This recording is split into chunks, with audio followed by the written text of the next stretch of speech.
നിസ്കാരത്തിന് വിട്ടുവീഴ്ചൊന്നുമില്ല. നമ്മളെ നാട്ടിൽ നേരെ തിരിച്ചല്ലേ. നിങ്ങൾ നോക്ക്, 2 മണിക്ക് വിമാനത്തിലൊക്കെ പറന്ന് 2 മണിക്ക് കാറ് മാർഗം നടന്നു വന്നോന്നല്ല, വീട്ടിലെത്തിയ മോനാ 2 മണി 2:30 ഭക്ഷണം കഴിച്ച് കിടന്ന.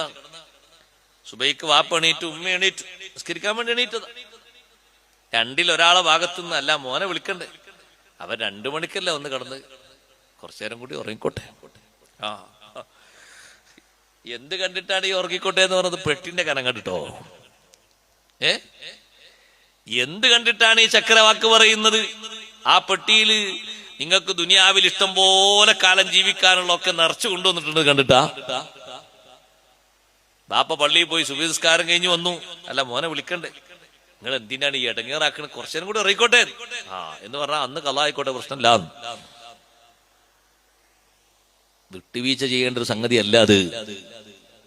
അതിൽ ഗൾഫും കണക്കാണ്, പ്രവാസിയും കണക്കാണ്, സ്വദേശിയും കണക്കാണ്, അധ്വാനിക്കുന്നവനും കണക്കാണ്, വെറുതെ നടക്കുന്നവനൊക്കെ കണക്കാ. ആലിമും കണക്കാ, ജാഹിലും കണക്കാ, എല്ലാവരും കണക്കാ. എല്ലാരും ടൈം നോക്കി വിളിക്കണം.